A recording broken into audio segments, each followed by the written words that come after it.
Heat waves are not just uncomfortable anymore. They're shutting down cities, killing people, and quietly changing how urban lives work. And yet, most of us still treat them as bad weather. We are used to thinking of disasters as sudden events: floods, storms, earthquakes, sudden onset. Heat is different. It does not arrive loudly. It builds quietly.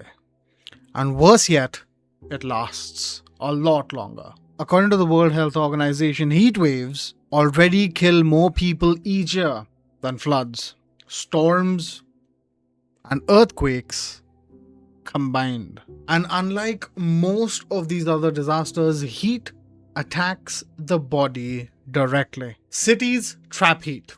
Concrete jungles, concrete, asphalt, glass, and steel all absorb heat during the day and release it slowly during the night. The essential definition of why a concrete jungle is horrible. Urban areas are notoriously 4 to 7 degrees Celsius hotter than surrounding rural areas due to an effect called the urban heat island effect. This is according to NASA and the United States Environmental Protection Agency. This means cities often do not cool down at night, and that is when the human body is essentially supposed to recover. In Europe's 2022 heat wave, more than 60,000 deaths were recorded. That is based on an estimate which is a peer-reviewed analysis published in Nature Medicine. In India, extreme heat has repeatedly pushed temperatures beyond what the human body can handle safely. And this is especially true for outdoor workers and explicitly true for an agrarian society. Studies from the Indian Institute of Tropical Meteorology and the Lancet Countdown link rising heat temperatures to increased mortality and lost labor hours, thereby directly affecting economies. These deaths rarely look dramatic. They often happen behind closed doors, at the end of prolonged working hours, due to extensive exhaustion, and worse yet, in absolute silence.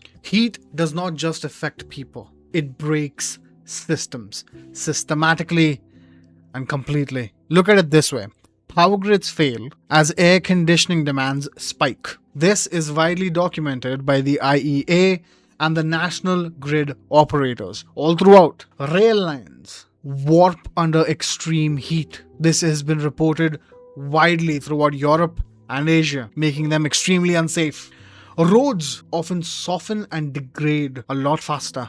This is due to sustained heat exposure. When infrastructure fails during heat waves, it compounds risk. Risk to human life, risk to livelihoods, risk to economies. No power means no cooling, and no transport means no escape. Heat is deeply unequal. Low-income neighborhoods often have fewer trees, less ventilation, and poorer housing conditions. Research summarized by the IPCC shows heat risk is disproportionately higher in marginalized urban communities. Outdoor workers, the elderly, the children, and people with existing health conditions are most vulnerable. This is by no means accidental. This is the result of how modern cities are designed. Heat waves are the biggest expose of political choices. Cities that are built for cars, concrete, and short-term growth are far less resilient to heat. A research by UN Habitat and World Bank shows cities that invested early in green infrastructure experience significantly lower heat-related impacts. When heat makes cities unlivable, people are forced to move. And that feeds directly into climate migration. Wars, they destroy cities suddenly. Heat reshapes them slowly, permanently, and everywhere.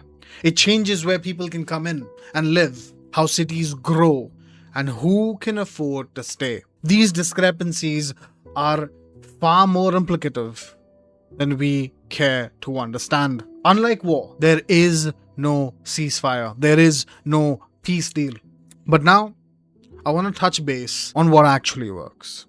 And here's the part people do not hear quite often. Simply put, heat deaths are preventable. Urban greening reduces surface temperatures by several degrees. Cool roofs lower indoor temperatures by up to 5 degrees Celsius based on a study by Lawrence Berkeley National Laboratory. Early warning systems and cooling centers, they reduce mortality significantly, as is widely documented by the WHO and the UNDP. This is not simply about futuristic technologies coming into the mix. This is about planning. Planning today for a better tomorrow. Planning today because that is the call of the hour. Planning today because the impact and the disproportionate impact at that of these heat waves is happening today. We're already behind. So heat waves are not just climate events. They are urban stress tests, which reveal, simply put, which cities protect their people and which ones do not. The question